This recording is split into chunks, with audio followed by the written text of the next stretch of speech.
Fala galera, sejam todos muito bem-vindos a mais um episódio do nosso Labcast.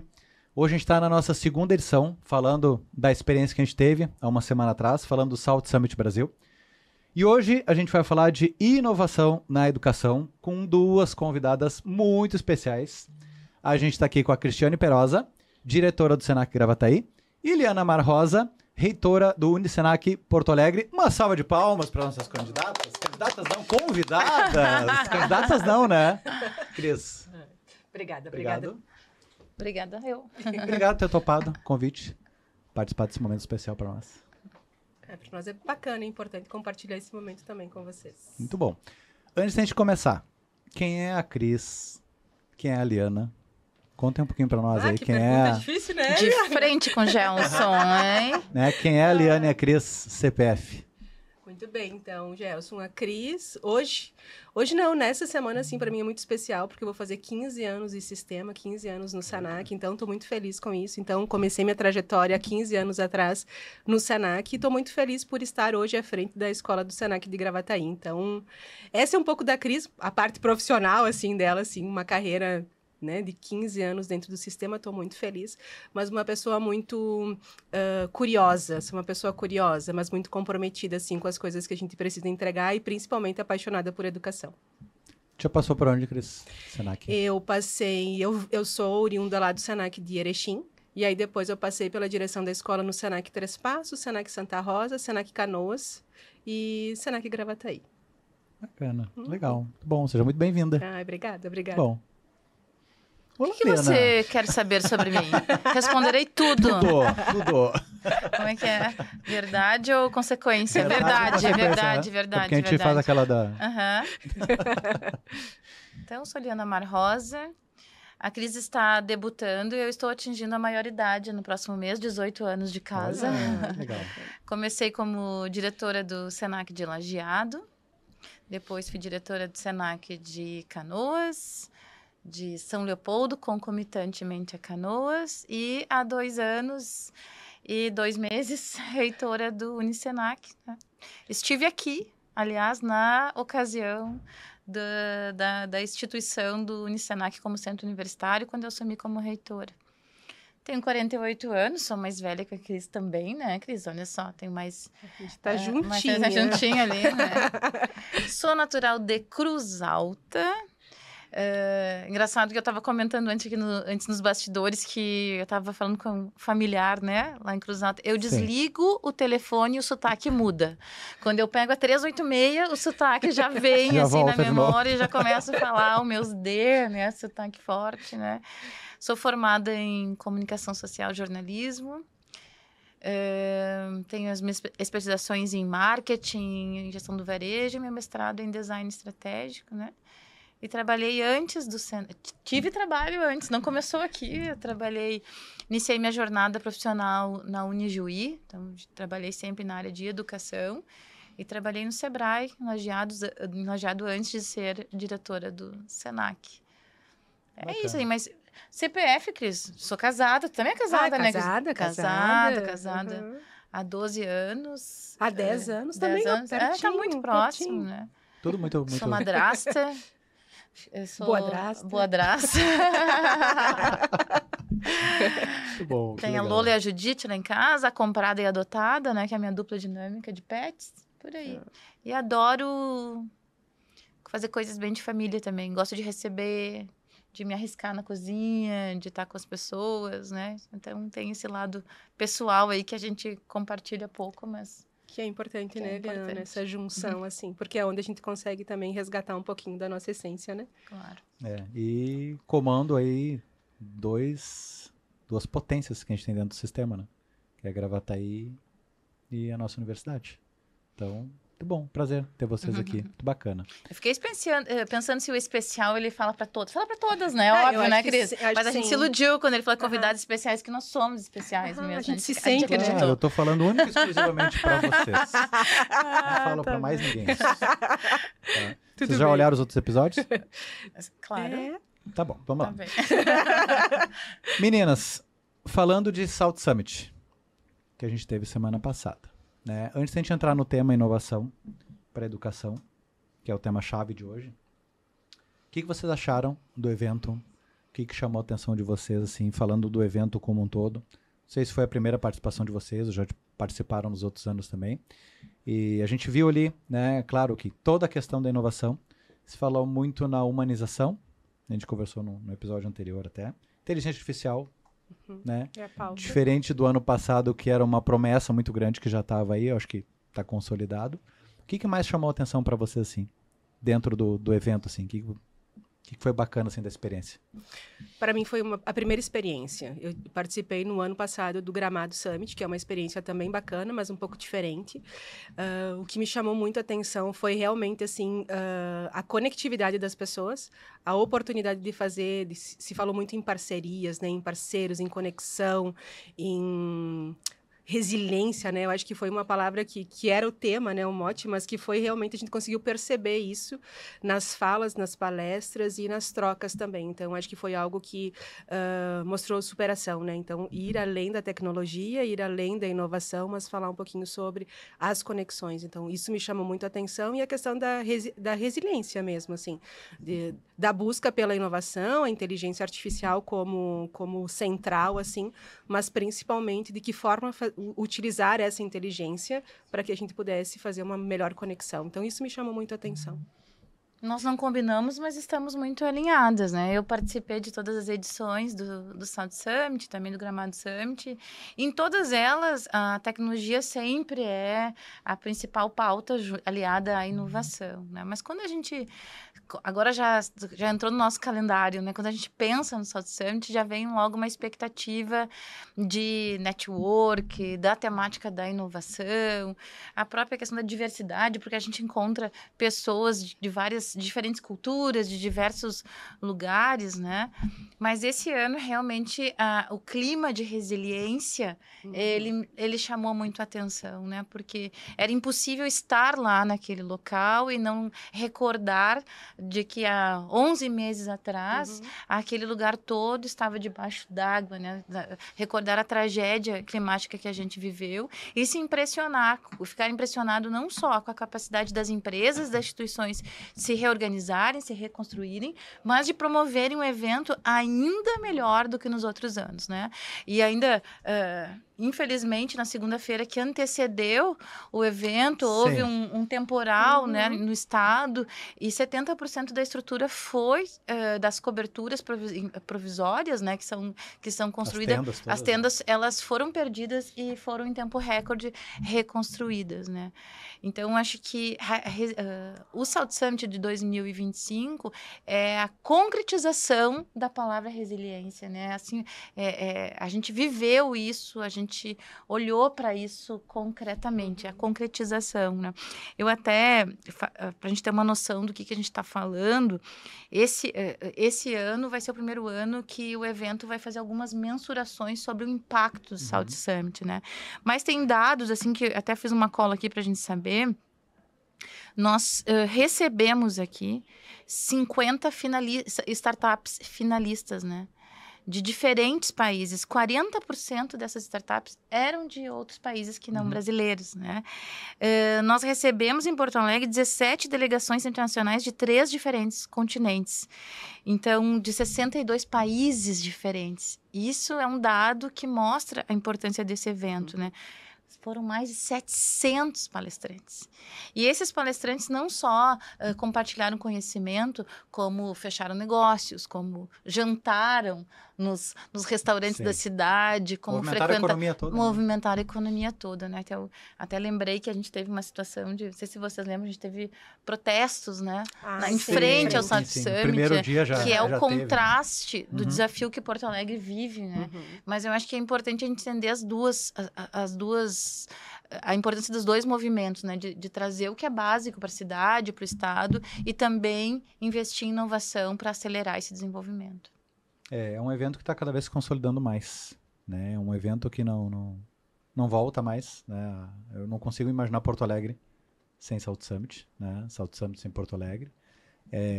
Isso que tu falou faz todo sentido, sim. Diferente dos anos anteriores, e principalmente quando se pega no ano passado, com o recorte mais próximo, comparando com esse ano, pareceu muito mais organizado, muito mais foco na resiliência, como tu trouxe, sim, e é um evento mundial, É um evento de muita conexão, de muita coisa boa, assim, que pode nos trazer.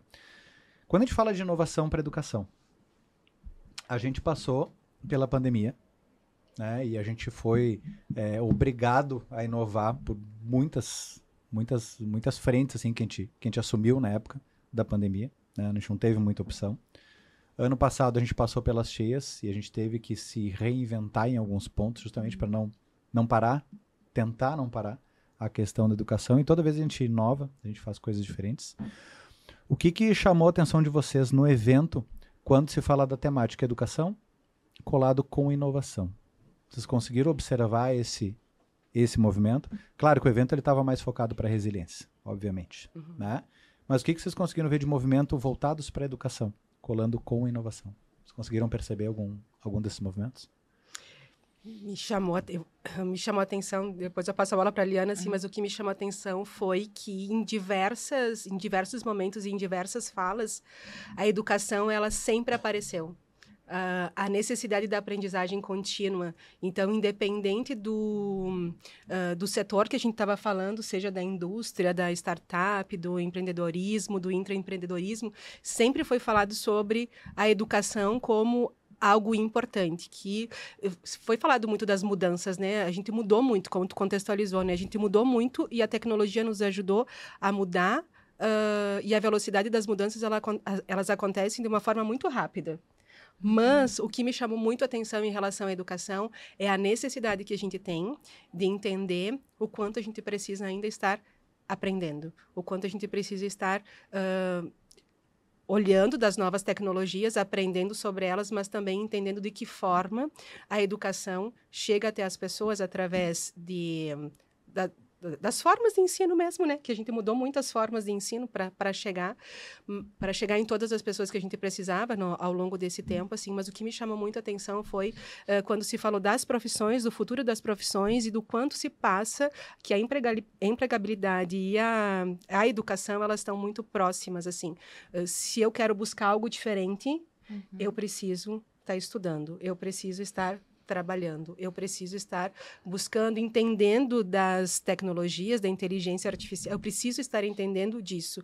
Então, se falou muito de aprender, isso me chamou muito a atenção, assim, e claro, a gente escutou muito sobre as dificuldades que a gente tem como evasão, né, Liana, assim, não é utópico, mas a gente sabe que a educação precisa ter esse olhar do aluno, efetivamente, o quanto ele está evadindo, o quanto a gente não está conseguindo mais colocar eles para fazer a base curricular deles completa, mas, então, essa preocupação de usar a inteligência artificial para a educação, para nos dar dados e informações, para que a gente possa olhar com um olhar humano para isso, me chamou muito a atenção, assim. Então, isso foi uma das coisas que me chamou a atenção, falando sobre profissões e futuro, quanto a educação ela é necessária e o aprendizado constante. Ótimo. Eu fico pensando que se a educação ela é a mãe de todas as outras profissões, né? Se está transformando, se a inteligência artificial está transformando a sociedade, o mundo, a educação também precisa se transformar. Principalmente, né? A educação precisa se transformar. Então, eu acho que essa é uma preocupação que todos temos, né? Como vamos preparar os profissionais para essa nova realidade, para o avanço tecnológico, para a influência da inteligência artificial.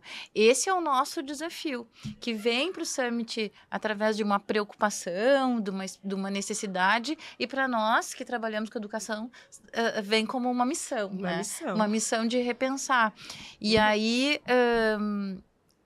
questões que a gente já trazia como a necessidade de formar pessoas com habilidades, com competências de raciocínio lógico, né? Com capacidade para atuar com as tecnologias, elas estão cada vez... É uma questão ainda mais premente, né? Então, que não fica só relacionada a um curso específico, mas que tem que estar desde a base da formação do nosso estudante, dessa gurizada que vem aí, né? Que é o raciocínio computacional. Significa o quê? Aprender a lidar com problemas complexos, né? Ter pensamento analítico, ter não basta saber programar, mas tem que ter o raciocínio de programador. né? Conseguir ter esse pensamento mais criativo, mais analítico, mais propositivo. Esse é o nosso desafio. Como educadores, esse é o desafio da educação. E é o desafio das empresas que precisam desses profissionais para continuar entregando os seus produtos, os seus serviços que são transformados pela tecnologia, né? Então, só para a gente iniciar essa conversa. Saiu, até fugindo um pouquinho, saiu semana passada, semana retrasada, não lembro, um noticiário sobre a redução de alunos no ensino médio. Né? Que girou em torno ali de 20% a 30%, se eu não me engano, que dava um número bem considerável. Que forma vocês acham que talvez o poder público poderia trabalhar nessa conscientização, porque acredito que isso virou uma bola de neve, né? Menos pessoas entrando no ensino médio, menos pessoas entrando no ensino superior, ensino técnico e assim por diante. Para justamente desde a base a gente conseguir ter esse pensamento e melhorar principalmente o mercado de trabalho, futuro das profissões, tendo essa redução na entrada. Eu não conheço esses dados, mas tem uma redução natural da entrada que é pela própria redução na taxa de natalidade, né? Então, nós temos menos crianças nascendo e a gente já se preocupava com isso no ensino médio do Senac alguns anos atrás, né? E que vai desencadear no ensino superior também, né? Então, que é o envelhecimento populacional nos traz um outro desafio social, né? Porque aí nós vamos ter pessoas mais velhas disponíveis para o mercado de trabalho, sendo que elas estão preparadas para ocupações que estão sendo extintas, enquanto nós temos menos jovens ingressando no mercado de trabalho. E aí a gente pode falar também do próprio mercado, que também não está preparado para receber esses jovens que não têm o mesmo perfil profissional dos trabalhadores atuais, né? E ainda a confluência de gerações dentro da empresa. Nunca antes nós tivemos 4 gerações no mesmo time, trabalhando juntas, né? E os objetivos, a forma de trabalhar de cada um é diferente. Então, tem um grande desafio para o governo, um grande desafio para as empresas e para a área de educação, né? Porque esses jovens, e aí acho que é um ponto importante, né? A desvalorização da educação formal, ela vem na mesma medida que vem a valorização pelo ensino informal, né? Pelo aprender com um vídeo de YouTube, a desvalorização de um diploma, né? Essa transformação, ela é muito significativa e a gente vai ter que olhar para isso. Né? Essa mentalidade onde tudo é muito rápido, muito fácil, tudo é fast food, inclusive a educação virou fast food. Inclusive a educação. Só que nesses cursos rápidos, nessas certificações, nos cursinhos, como a gente diz, essas habilidades que nós acabamos de comentar antes, que nós precisamos para profissionais atuarem com a inteligência artificial, preocupados com o impacto social disso tudo, resolvendo problemas reais, elas não são desenvolvidas. Elas não são desenvolvidas. E uma das coisas que me chamou a atenção até no Salt Summit, assim, foi que se falou muito sobre a inteligência artificial, a utilização dela como dados para nos ajudar em várias situações, mas principalmente a utilização dela com ética. Só que ética é um valor que a gente desenvolve, né? Então, assim, a gente precisa ter além do pensamento analítico, essa consciência crítica daquilo que a gente está utilizando e como a gente está utilizando. E isso a gente só desenvolve também com debates, né? Eu acho que, Liana, é uma coisa assim que dentro da sala de aula a gente preza muito por isso, né? A gente precisa formar um aluno que ele saiba também, que ele tenha consciência crítica e que ele possa... E uma coisa que também me chamou a atenção foi algo bem importante quando se falava de cibersegurança, né? Que é, eu libero o que para quem? Será que essa pessoa que eu estou liberando tem ética para trabalhar com esses dados? Então, assim, a gente tem muita informação, mas como é que eu trabalho com essa informação, com esse ser humano? Será que ele está desenvolvido o suficiente para ele ter essa consciência da consequência de algum ato que ele tenha? Então, assim, é importante olhar para isso, para a educação como um todo, dentro do banco escolar, onde a gente vai aprender, além da parte técnica, né? Falando no caso do Senac, lá em Gravataí, onde a gente tem um ensino técnico, mas também a gente olha muito as habilidades que a gente precisa desenvolver, assim como no Unisenac também a gente desenvolve. Então, a gente olha para a habilidade técnica para desenvolver a profissão, mas também para desenvolver o profissional, Perfeito. que é diferente. Fica bem diferente, né? Uhum. Tem uma frase dita que tem bastante impacto, que vai ao encontro disso, que é: formar profissionais éticos é tão importante quanto formar profissionais técnicos. Uhum.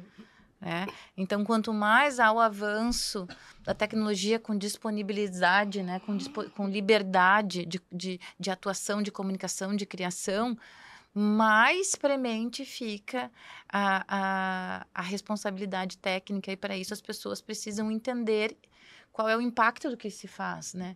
E estarem mais engajadas, os profissionais estarem mais engajados com a transformação social.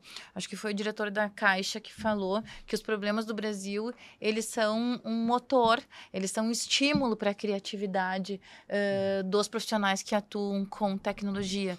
Nós temos muitos problemas sociais, né? Nós falamos antes da crise climática, nós temos o problema do lixo nas nossas cidades, né? Nós temos o problema de moradores de rua, enfim, são inúmeros. A gente poderia ficar aqui muito tempo falando desses desafios sociais. Então, se nós ensinamos lá na sala de aula aos nossos alunos a trabalharem com problemas reais, situações reais, né? Não programa por programar. Eu lembrei agora que a gente fez um projeto no Unisenac no ano passado, que entregou para a Brigada Militar um sistema de roteirização que apoia no monitoramento da medida protetiva oriunda da Lei Maria da Penha. Então, a Brigada fazia isso manualmente. Então, assim, ele tem uma certa periodicidade para acompanhar e lá visitar em loco uma mulher protegida pela lei, né, que está em distanciamento social. E eles faziam isso manualmente. Então, nossos alunos, diante desse problema, a gente trouxe a Brigada, perguntou para eles qual é o problema de vocês. Eles desenvolveram um software que facilita horrores a vida e a efetividade desse trabalho.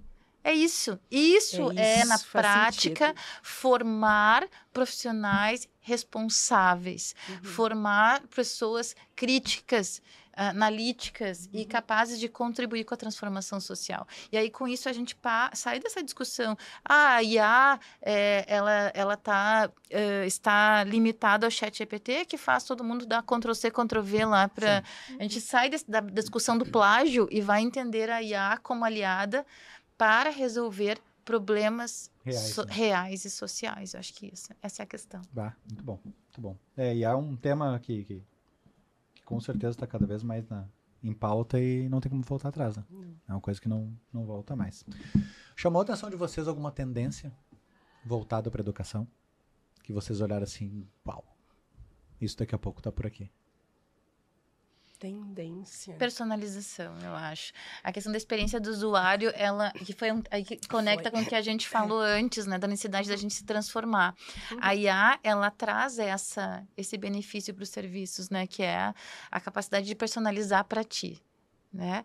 A educação também tem que olhar para isso. Como que a IA pode contribuir, por exemplo, com uma trilha de formação que está personalizada para as competências que o Gelson precisa desenvolver, que são diferentes da que a Liana quer, com o dinamismo que esse mundo está nos exigendo hoje. Porque a nossa educação é muito legislada, rígida.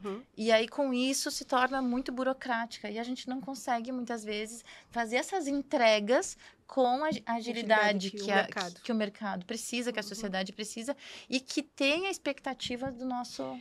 É bem isso, e eu estava até procurando aqui nas minhas anotações que fala muito essa questão, assim, daquilo o que a inteligência artificial vem nos ajudar, que é uma tendência, enfim, mas quando a gente pensa em estratégia, seja do negócio, seja da educação, enfim, quando a gente fala disso, eu olho para aquilo que eu consigo mudar, mas tem coisas que a gente não muda e que a gente vai precisar sempre, por exemplo, um bom atendimento, um atendimento personalizado. Então, isso sempre vai existir, um bom atendimento. E o atendimento, ele se dá na educação, que é o acolhimento, seja da família quando precisa, quando tem uma dificuldade, seja da dificuldade do aluno, que ele também tem. Então, são atendimentos personalizados que a gente precisa, por mais que a gente vai tá evoluindo, tem coisas que não mudam. E aí me chamou a atenção nisso também, que é olhar para aquilo que muda muito rápido e que muitas vezes a gente fica à mercê de coisas que a gente não consegue estruturar, que a gente não consegue mudar com tanta agilidade, mas aí esse olhar para aquilo que é individualizado mesmo e que sempre vai fazer, que a gente pode fazer o melhor nesse atendimento, nesse acolhimento, né?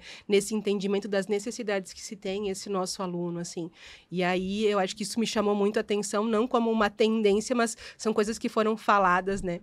No decorrer de várias pautas, assim. Quando... Vai. Não, pode falar. Quando eu estudava, pelo menos, a gente não tinha Google, não tinha...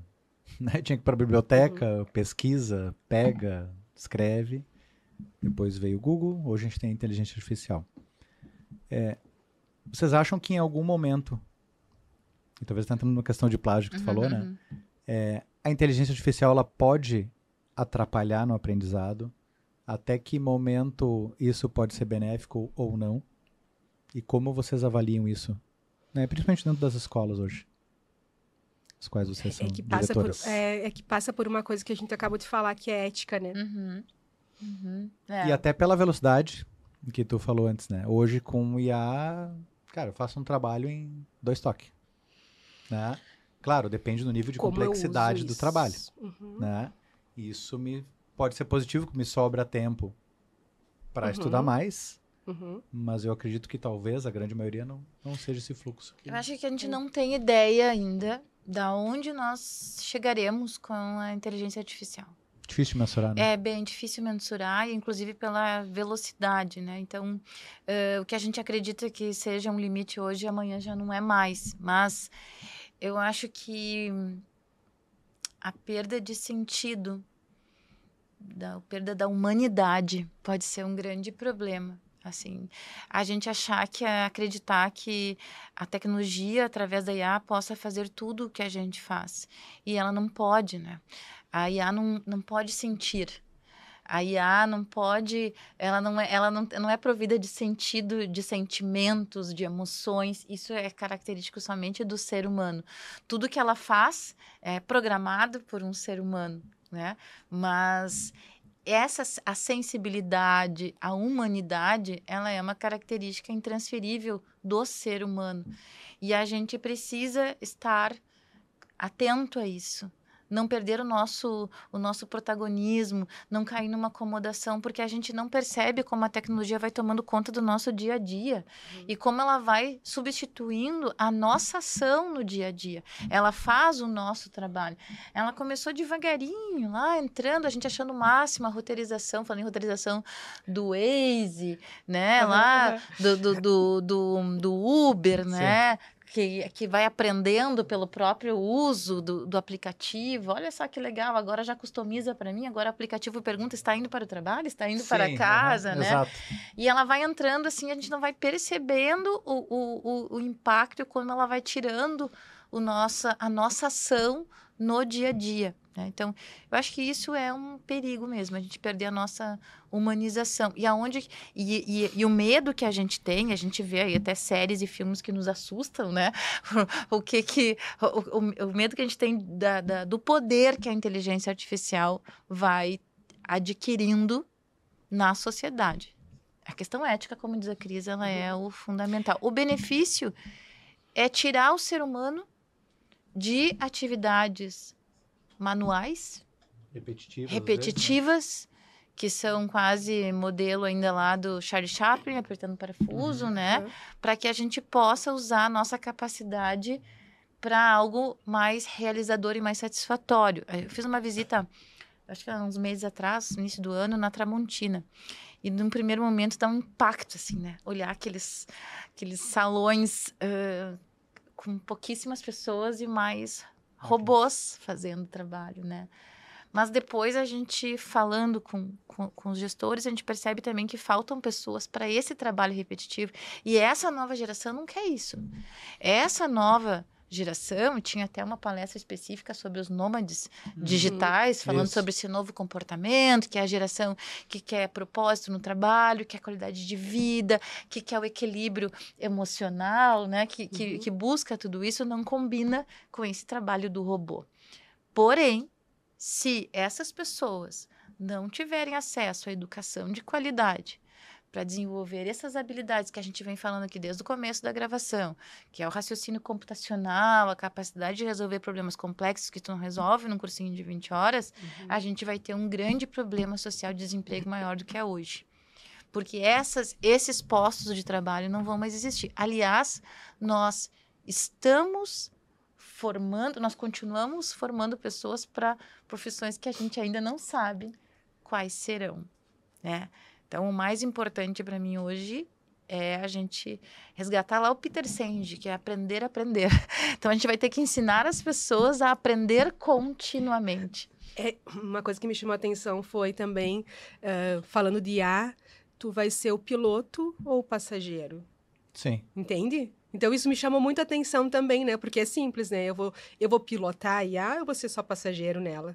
Entende? Então, também a gente precisa olhar para isso, para que a gente tenha essa consciência de que, sim, vai facilitar a nossa vida em várias coisas, mas eu tenho que ter o controle sobre ela, sobre aquilo que eu estou utilizando. Então, também isso reflete muito na questão da educação, do aprendizado, daquilo que eu formo como consciência crítica, como olhar para as soluções que a gente precisa ter, olhar para as empresas que vão estar me ajudando a crescer e me desenvolver também. Então, acho que a gente precisa puxar para isso, né? Eu vou pilotar ou eu vou ser só passageiro nessa... Eu quero fazer um comentário, Cris, porque a gente usa muito a palavra paradigma, mas eu não sei se a gente tem sempre plena consciência dos paradigmas do momento, né? Porque em vários momentos da história a gente tem grandes paradigmas sociais. Um deles é isso: se eu quero pilotar IA, eu tenho que fazer as pazes com a tecnologia independente da minha idade. Isso! Né? Eu tenho que aceitar que é um caminho sem volta, que não tem mais que ficar discutindo, eu só tenho que ver como que eu vou atuar neste cenário. Acho que esse é o nosso desafio PF, né? Profissionais, pessoas, independente do nosso local de fala. E eu acho que tem um outro grande paradigma que é das empresas, né? Se eu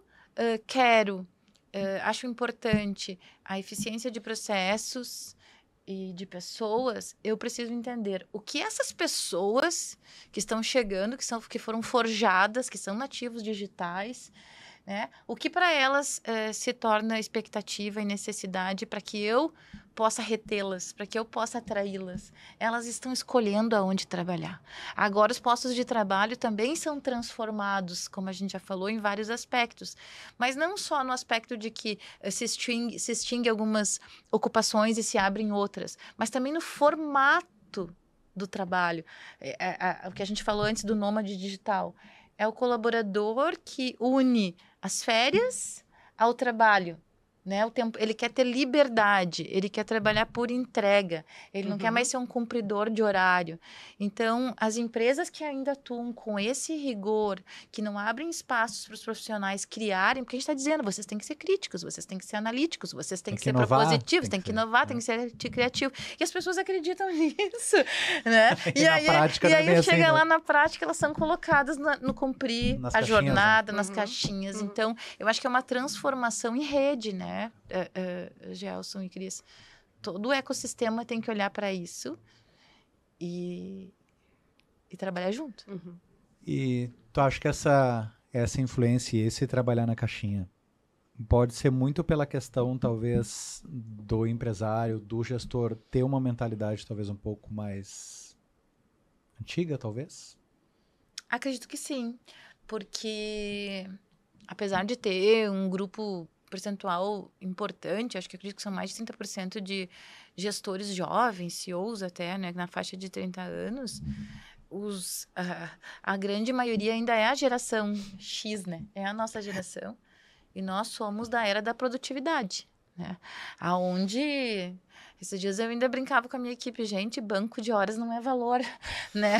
Banco de horas, ter o banco de horas explodindo não te fala sobre ser um bom colaborador, um bom funcionário, né? Nós somos do tipo que sente culpa em tirar folga, sente culpa em contabiliza a produtividade, né? Nós não precisamos, a nossa geração não precisa de gestor, porque nós somos os nossos próprios feitores. Nós nos cobramos, né? Nós somos a geração que inventou o happy hour, que é a extensão do trabalho. A gente vai tomar alguma coisa para continuar falando do trabalho, né? Fora do trabalho. Fora do trabalho. Isso não faz o menor sentido happy hour hoje para essa geração. Então, acho que nós ainda acreditamos... Olha, o próprio trabalho remoto, né? Que deu uma recuada agora. Porque até o sistema de trabalho não está por entrega na maioria das empresas. Isso é muito natural para uma startup, para uma empresa de tecnologia que trabalha por projetos e por entrega. Como os nossos sistemas, nossos processos não estão organizados por entrega, a gente ainda dá mais valor para o cumprimento de carga horária, de regras, enfim, né? Do que entrega. Do que entrega. Só que com isso a gente vai perder os melhores. É isso que vai acontecer. A gente vai perder os mais, pelo menos no sentido dos mais criativos, Sim. né? Sim. Vocês acham que hoje essa geração nova que está entrando no mercado de trabalho, né, a gente sabe que elas escolhem, às vezes, muito mais por propósito, por qualidade de vida, né, por aquilo que eu efetivamente vou fazer parte, qual é o propósito social da empresa. Muitas vezes eles escolhem por isso. O que vocês hoje, trabalhando em instituição de ensino, conseguem identificar o que faz a geração nova abandonar aquele trabalho? Será que seria a questão de a Liana está tentando me botar na caixinha de eu trabalhar das 9 às 18 e não é isso que eu quero? Ou vocês acham que tem algum outro? Acho que o fator maior... Claro, assim, a gente não pode falar só da perspectiva da obrigação das empresas, né? Também tem que falar dos desafios educacionais desse perfil, né? Tem os dois lados da moeda, né? Então, acho que o que faz essa geração abandonar a empresa é sentir que não está aprendendo. Se ela achar que ela está numa atividade que ela está estagnada, que é rotineira, que não traz sentido, porque o aprender é esse sentido que a gente tá dizendo que é importante, né? O propósito é sentido. Então, se ela não está aprendendo, ela não vê sentido naquilo. Acho que é isso. Mas também, como a gente iniciou o podcast falando em resiliência, a gente percebe uma baixa resiliência no perfil dessa gurizada, que é o que nós tínhamos de sobra, né? Essa gurizada vem com o que eu brinco que é casca fina demais, né? Quebra fácil, né? Não consegue suportar a rotina que vai ter em qualquer trabalho. Né, não consegue, é muito afoita, a geração food, como é que eu falei? iFood, né? iFood, que é tudo muito rápido, acha que vem daqui a pouco na sua primeira experiência e acha que numa organização vai ser tudo também rápido, com uma recompensa rápida. Aí eu já tive, há tempo atrás, colaborador com 6 meses pedindo feedback para mim, porque estava se sentindo, como assim eu ainda não subi de cargo com 6 meses de casa, né? Então, tem essa relação com o tempo, que eu acho que as tecnologias transformou em todos nós e que impacta ainda mais quem teve os seus valores forjados nessa rapidez, né, que virou pressa. Não é agilidade, é uma pressa, né, de recompensa que acaba sendo difícil para a gente atender. E aí não deu tempo de maturar, né? Não deu tempo de maturar. Não deu tempo de criar maturidade para entender o desenvolvimento, né? Entender que tem que se desenvolver, que leva um tempo para maturar, que tu leva um tempo para se colocar dentro dessa posição e que as organizações também têm esse tempo. Então, eu acho que falta, não falando de faltar maturidade, mas falta maturar, assim. Eu acho que criar casca, no caso, né? E é isso que a Eliana falou, a casca fina, né? Vamos de casca fina.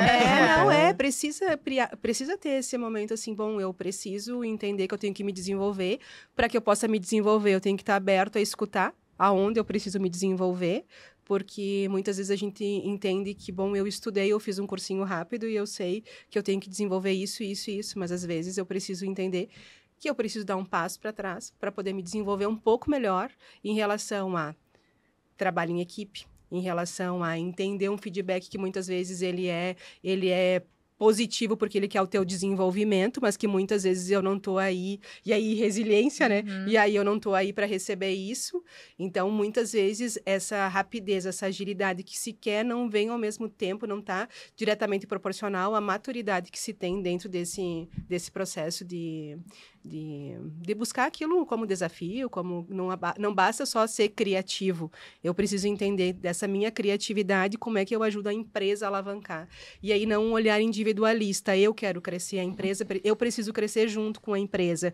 Aquilo que eu faço somente me ajuda ou ajuda a empresa a crescer comigo. Então tem essas reflexões que eu acho que são bem importantes e que muitas vezes a gente precisa, sim, num banco escolar, dentro da sala de aula, poder trazer essa realidade para o nosso aluno. A gente sempre teve como desafio, Gelson, o desenvolvimento das habilidades socioemocionais para a educação profissional. As empresas tiveram isso.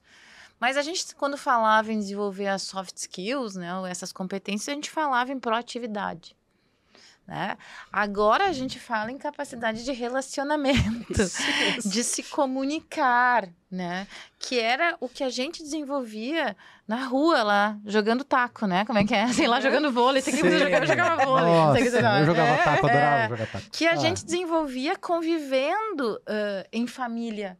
Que ali tu tinha que deixar o mais velho falar, que tu tinha que esperar a sua vez, né, para atuar, que daqui a pouco tu convivia com um problema de família, uma discussão, e isso é aprendizado, né, porque se tu convive em família, vai ter ali uma discordância, vai ter um debate, vai ter uma tia, uma avó acamada que tu vai ter que alguém vai dizer assim pra ti, olha só, tu tem que ir lá levar comida pra tua avó, e a pessoa não vai gostar, mas ela vai. Parece um exemplo bobo, mas não é, porque é no convívio familiar que a gente aprende a lidar com aquilo que não faz bem, que não agrada. Tira né? da zona de conforto, né? Que tira da zona... Não é fazer só o que eu quero, mas é o que eu preciso fazer. Eu acho que a nossa geração teve que fazer terapia para aprender a descobrir o que quer fazer. Porque a gente a vida toda só fez o que era preciso ser feito, exato. né? E essa geração vai ter que fazer terapia para aprender a fazer o que é preciso fazer, porque só quer fazer o que quer. Eu acho que é um extremo e a gente tem que buscar esse equilíbrio. É um desafio, né? É um desafio enorme. Nossa. É um desafio enorme. Quando a gente fala de educação hoje, o que vocês veem assim de grande valor ou de ganhos, ou talvez não, quando a gente une educação com empresas, com startups, com empresas da área de tecnologia, com poder público, quando a gente consegue fazer esse ecossistema girando, olhando para o aluno, quão importante isso é para ele, né? Não só sala de aula, mas daqui a pouquinho tem uma vivência numa empresa, ou com uma startup, né? Ou com alguma empresa de tecnologia que consiga abrir um pouco a cabeça dele. Isso faz diferença?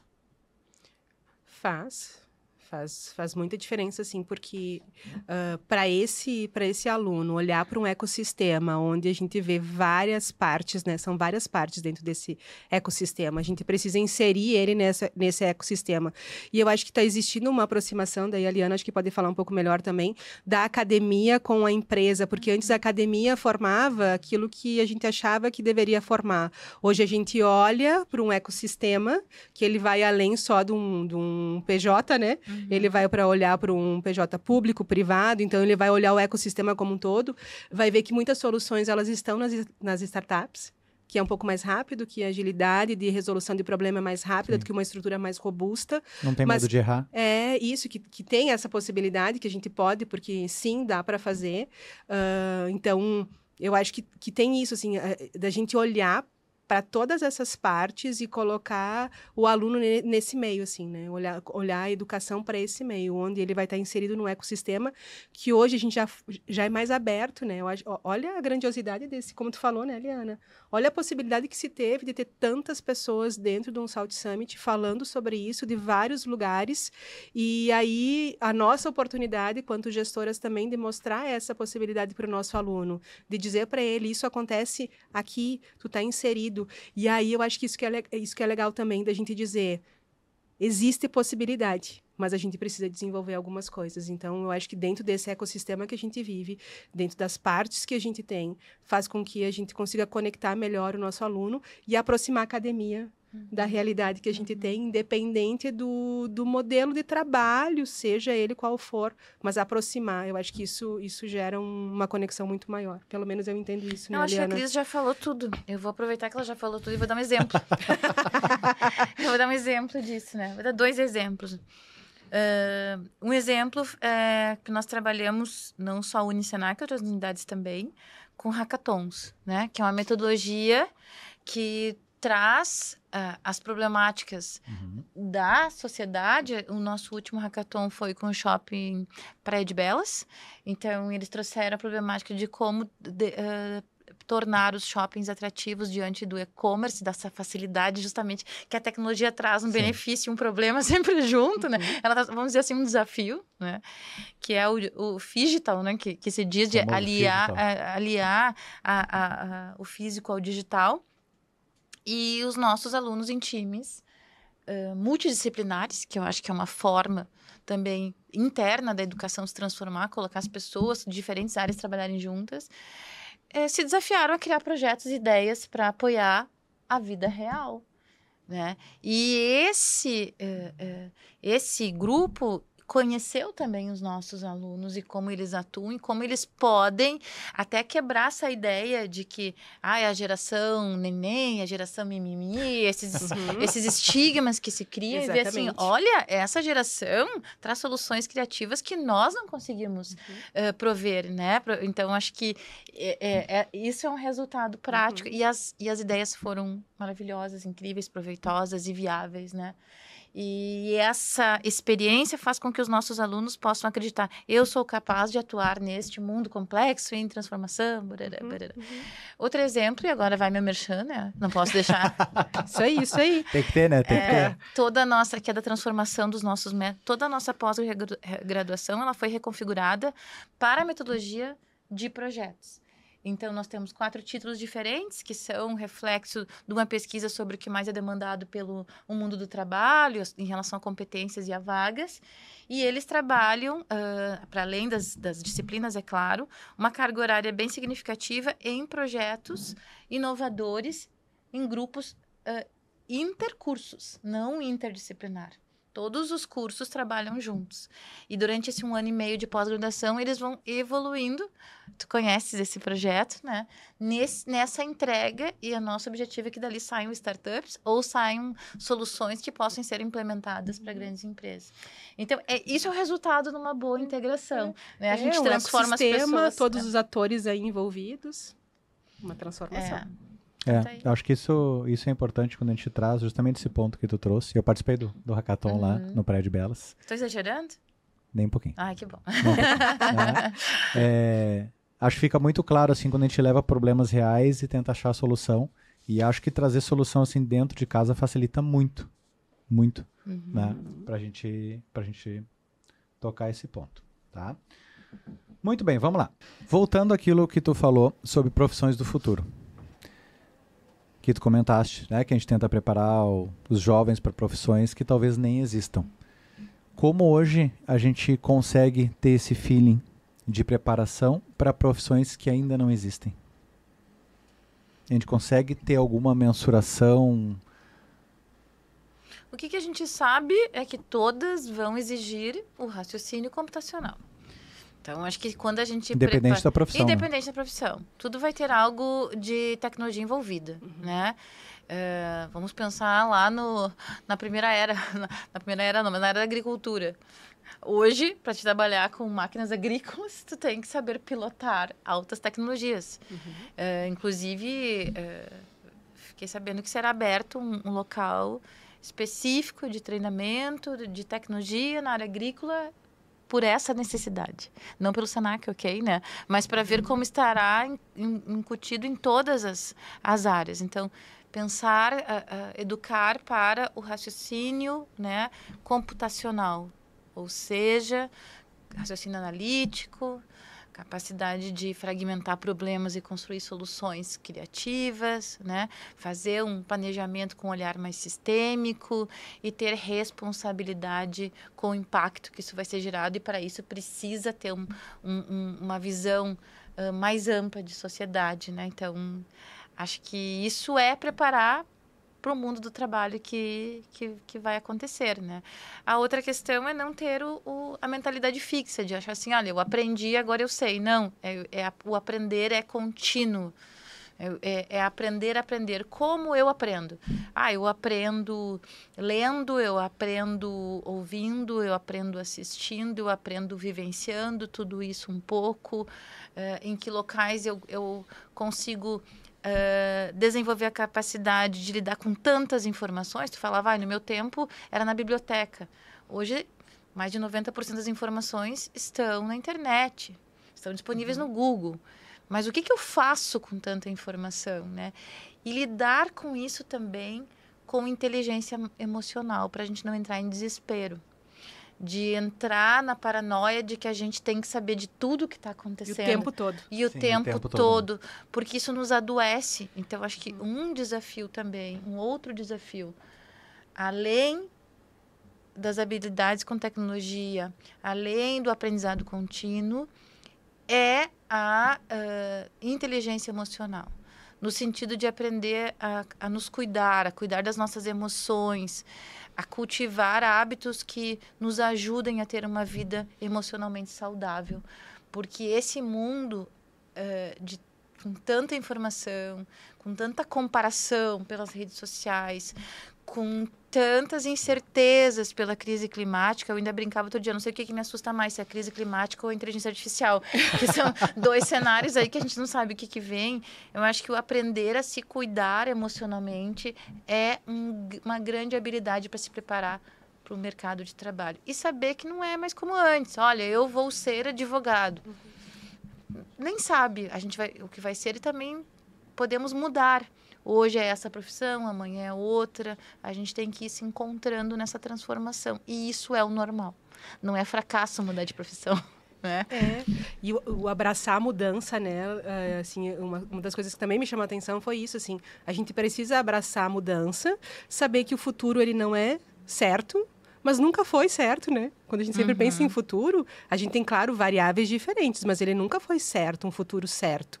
Então, se é um futuro que a gente sabe que não é certo, mas a gente trilha um caminho, seja esse caminho de aprendizagem, das profissões que a gente quer, mas que a gente saiba lidar com isso, não um nível de ansiedade muito grande, né? Que é isso que tu fala, né, Liana? Da gente ter uma saúde mental para que a gente possa abraçar essa mudança, saber que ela faz parte desse processo que a gente tem, mas que também até onde eu vou construindo isso, assim. Então, também é importante. Eu acho que uma das coisas que a gente precisa saber é entender que a gente vai ter mudanças, elas vão acontecer o tempo todo, e essa mudança, a gente abraça ela não no sentido de frustração.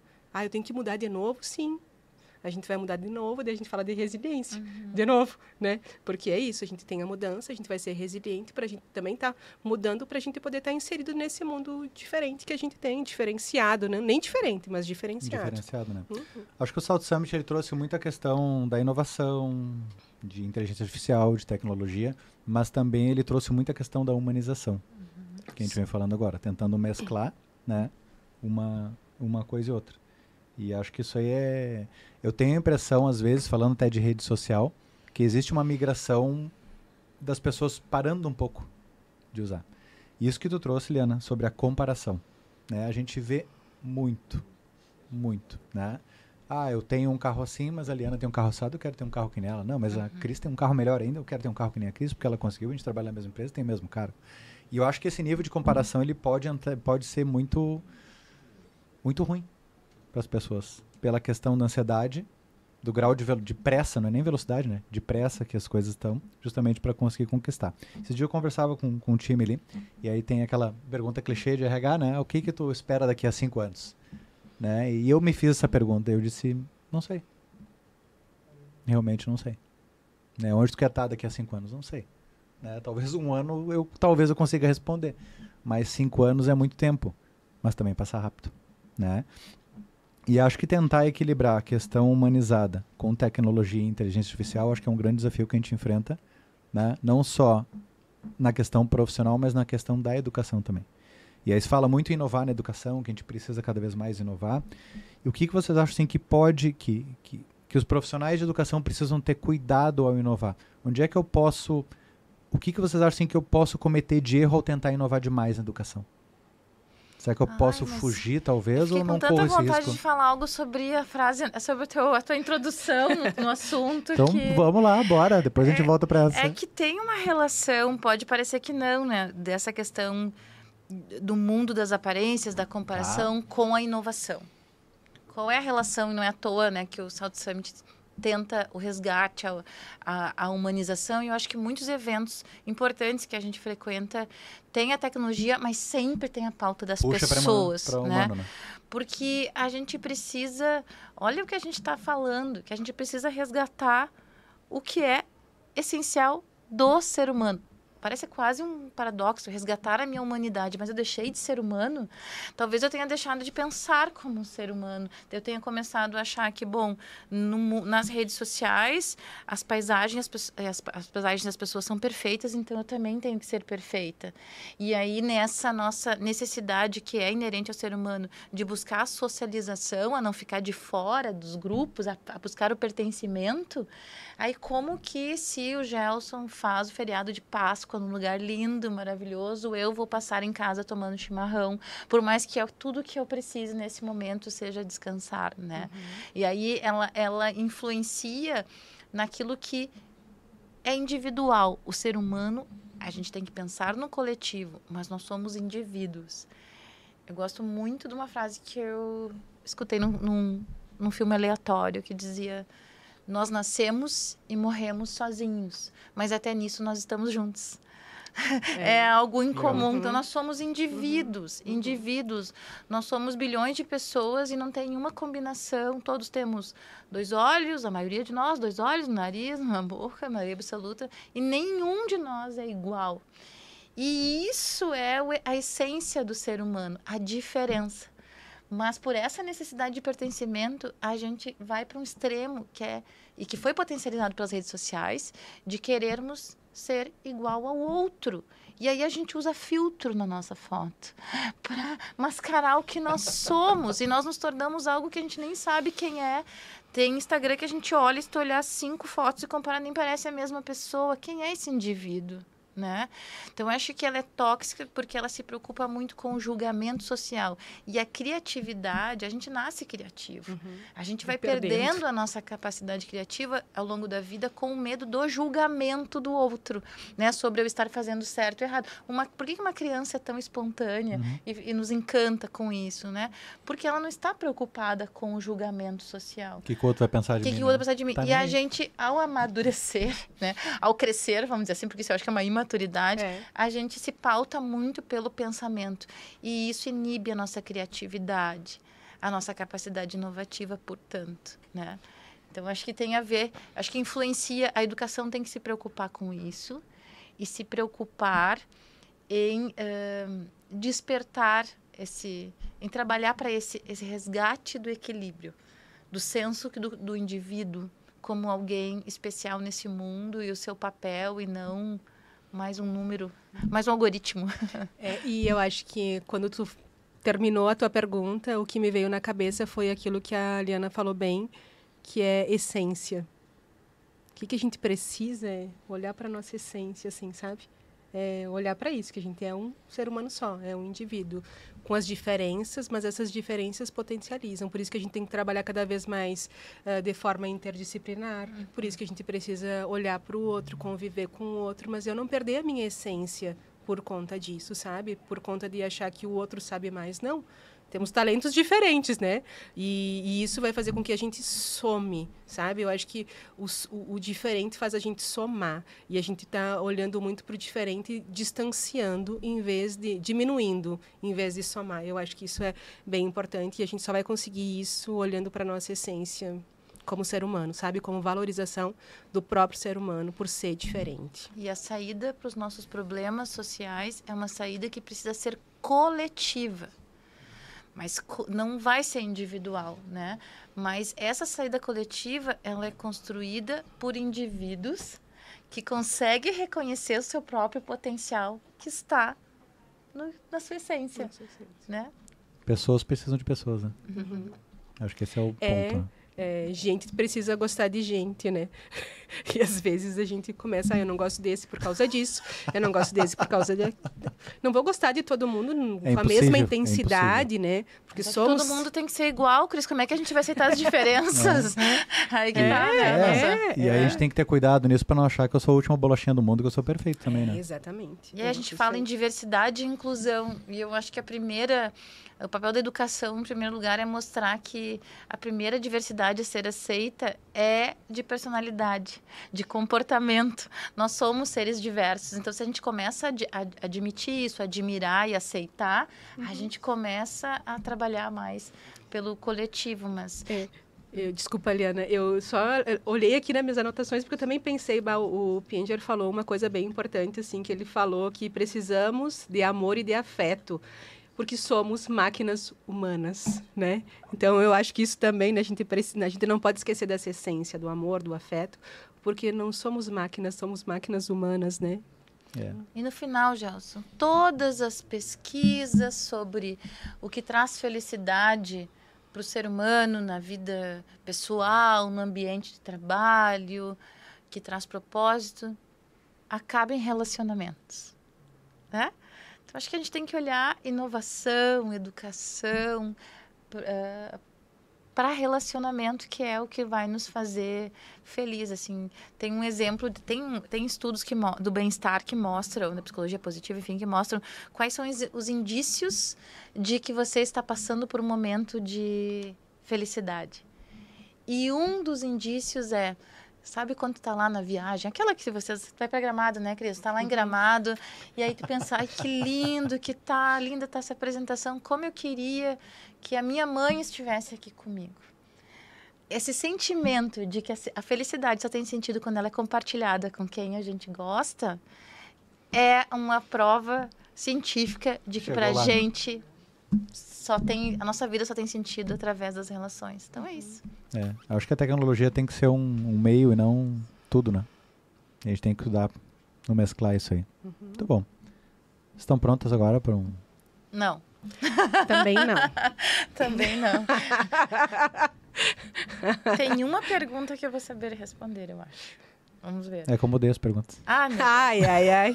Se foi as respostas, né? Vamos ser sinceros, e o Gelson mudou todas as perguntas. Todas. Não adiantou nada. Não adiantou nada. Vamos lá, falando de Salt Summit, tá?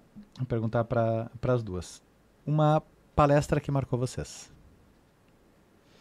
Que mais chamou a atenção? Gelson, foram várias ao mesmo momento, assim, a primeira me marcou bastante, assim, quando a gente falou sobre a questão do futuro das profissões, me marcou bastante, assim, falar sobre os futuros das profissões, mas olhando para a simplicidade, sabe? O futuro da profissão, mas falando sobre simplicidade, tecnologia e IA, mas voltados para a simplicidade, tornar soluções mais simples para que elas sejam acessíveis para todos e utilizar através disso a educação. Então, eu acho que isso me chamou a atenção, que foi uma das primeiras que eu participei. Para mim foi um painel que eu participei com as instituições de ensino superior, tinha a reitora da URGS, pró-reitores da PUC, da Unicinos, enfim, eu estava lá na primeira fila assistindo com atenção, que era sobre educação e desenvolvimento para o mercado da tecnologia, aonde veio fortemente essa pauta das habilidades que precisam ser desenvolvidas para o futuro do trabalho. Então, acho que essa me marcou bastante e foi pauta aqui do nosso videocast. Eu ia falar podcast. Maravilha, muito bem. Falando do Salt Summit 2025, daquilo que a gente vivenciou lá, e claro, faz uma semana que a gente saiu de lá. E essa opinião ela vai mudar, obviamente, até ano que vem. Mas hoje, se eu perguntar para você assim, qual é a expectativa para o ano que vem, e o que vocês gostariam de ver mais lá, ou algo que vocês não viram esse ano? Eu gostaria de ver mais sobre educação, porque, na verdade, foram poucas palestras sobre educação, né? Em outros anos, a gente viu que estava mais na pauta. Então, eu gostaria de saber mais ver mais painéis sobre esse assunto. Tinha pouco mesmo, verdade? Porque quando fala de transformação, a gente passa por educação. E eu acho que faltou também um pouco disso, assim. Foram pontuais, né, Eliana? Eu acho que a gente precisa trazer a educação como um todo, sabe? A educação como um todo, seja ela da base, porque ela vai fazer com que a gente transforme as empresas, as instituições, as startups, enfim, eu acho que também pensaria na educação, sabe? Como uma pauta importante. Eu gostaria de ver um painel, agora fiquei pensando, né? Já me deram a programação do Salt Summit, vou construir aqui, né? No meu logo para quem, né? Logo para quem? No meu imaginário. Já está pronta, ó. Mas, diante daquilo que eu falei, né? Do contraste da grandiosidade do evento, de tanta gente de fora vindo para cá, com os nossos problemas reais da cidade, eu gostaria de ver um grande painel que misturasse governantes, pessoas de outros países que têm soluções bacanas para os problemas sociais, com os nossos profissionais e empresários, sobre como a gente melhorar a nossa vida em sociedade aqui. Boa. Ia ser bom. Boa. É tipo na prática, sabe? Na prática. Na prática. Porque a gente vê os debates muito isolados, assim, Isso. sobre uma temática ou sobre outra, mas eu gostaria de ver esse debate aprofundado. Isso Bacana, foi construído aí e resultou nesse produto. Acho que é ação. Muito bom. Última agora, para fechar. A minha comida preferida é... Para fechar. A gente vai pegar esse recorte e todas as pessoas do mundo vão receber esse recorte agora. Qual o recado que vocês dão para os jovens que estão entrando no mercado de trabalho, para os jovens que estão iniciando no estudo hoje? Recado, vou pegar uma frase, recado. posso falar da frase quiser. que me chamou a atenção, que eu acho que ela vale como recado, que fala que a educação é a alavanca mais importante na década que vivemos. Profissionais éticos são tão importantes quanto profissionais técnicos. Fantástico. Senhoras e senhores, Cristiane Perosa, Liana Marrosa, palmas para as nossas convidadas. Obrigada. Meninas, Muito obrigada. Obrigado. Vocês Obrigada gostaram? por esse momento. Foi muito bacana. Tava bom? Foi prazeroso. Maravilha, maravilha. Obrigado mesmo de coração. Uma honra, um prazer receber vocês aqui. Tá? Encerramos então esse nosso episódio, Inovação na Educação. Fiquem ligados nas nossas redes sociais, que ainda teremos mais episódios falando do Salt Summit. Nos vemos na próxima. Até mais. Valeu. Tchau.